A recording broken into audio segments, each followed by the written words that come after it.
ba nga ito ang iyong gusto? O ito'y lilisan na ako?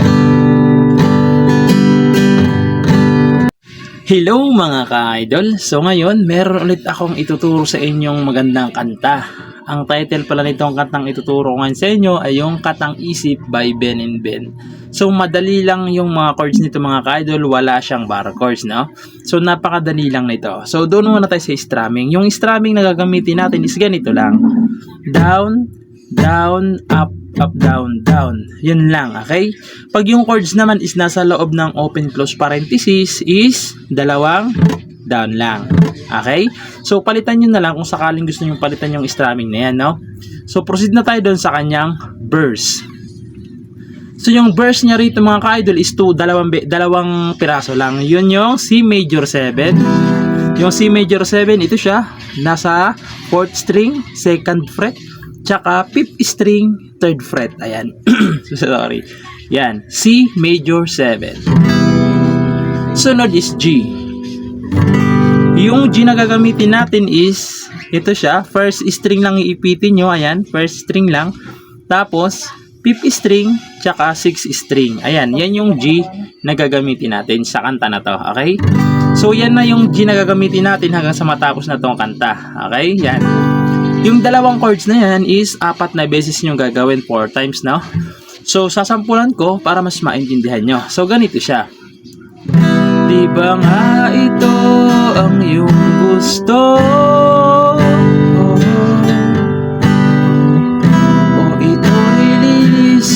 Na ako, mga ala-ala'y ibabao, kalakip ng tamis ang kahapon,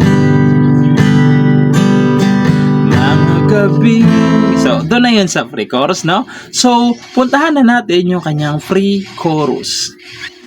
So, yung free chorus niya rito mga ka-idol is G tuloy. A minor, ayan. Yung A minor, ito siya. 2nd string, 4th string, tsaka 3rd string. Ayan, A minor. Tapos G. Ayan yung G na sinabi ko kanina mga ka-idol. Ayan yung G na gagamitin natin. Yung dalawang chords na yan is 3 times yung gagawin. Okay, 3 times. Sa pagkatapos ng 3 times, pupunta kayo ng E minor. Yung E minor, ito siya. 5th string, tsaka 4th string. Ayan, E minor. Tapos, babalik kayo ng A minor. Tapos, pupunta kayo ng G. Tapos, C. Yung C, ito siya. First fret, 2nd string. 2nd fret, 4th string. 3rd fret, 5th string. Ayan. Ayan yung C. Tapos, D. Okay, so ganun lang siya. So yung strumming natin mga ka-idol, kasi papasok na dyan yung may mga open close parenthesis na pag-strum, okay? So sasampulan ko kayo ng free chorus para mas maintindihan nyo. So ganito siya pag kinantahan. Mga gabing di namamalayan, oras ay lumilipad, mga sandaling lumalayag, kung saan man tayo mapadpad. Bawat kilig na nadarama, sa ting hawak ang iyong kamay, ito'y maling akalang isang malaking sablay, kaya pasensya ka na. So doon na yun sa chorus, no? So hindi na natin papatagalin, no? Puntahan na natin yung chorus. So, yung chorus niya naman dito mga ka-idol is G. Ayan, G. Tapos C. Tapos E minor. Tapos D. Tapos C. Okay? So, yung mga chords na yan is gagawin nyo siya ng 2 times. Okay, 2 times. So, sasampulan ko kayo para mas maintindihan nyo yung chorus. So, ganito naman siya pag kinantahan. Kaya pasensya ka na sa panaginip kong ito, maridala lang ng pagmamahal.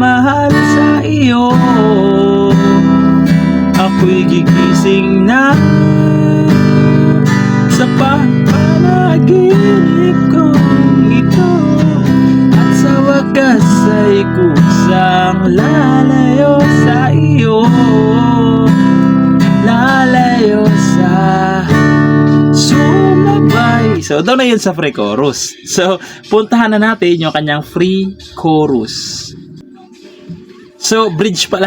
Sorry, bridge pala mga idol. Doon yun sa bridge na yung sumabay sa agos na. Bridge pala yun mga idol. Pre-chorus tuloy yung nasabi ko kanina.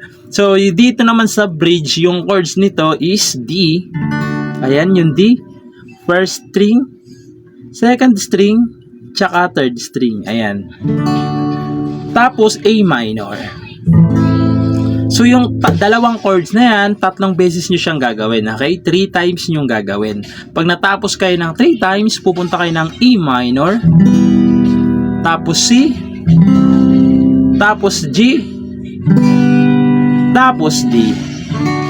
2 times nyo rin gagawin yung mga chords na yan. Okay? 2 beses din. So, sasampulan ko kayo ng kanyang bridge para mas maintindihan nyo. So, ganito naman siya.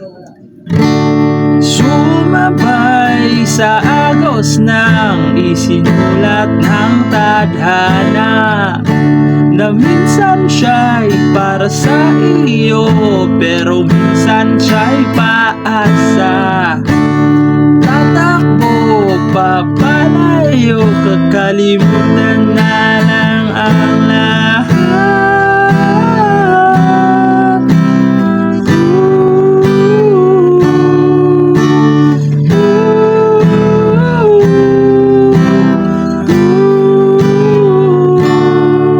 Tapos babalik lang kayo doon sa kanyang na patapos na. So same lang ng chords ng verse. Yung sa part na di ba nga ito ang iyong gusto, o ito'y lilisan na ako. Doon na yun sa patapos na yung kanta. No? So same lang sila ng verse. Okay? Lahat ng chords na yan is same lang. Ulitin nyo lang siya. So, pagpasensyaan nyo na yung boses ko kasi sinisipon na ako ngayon mga ka-idol, no? So, ayun lang. Sana nagustuhan yung video natin ngayon and bye-bye!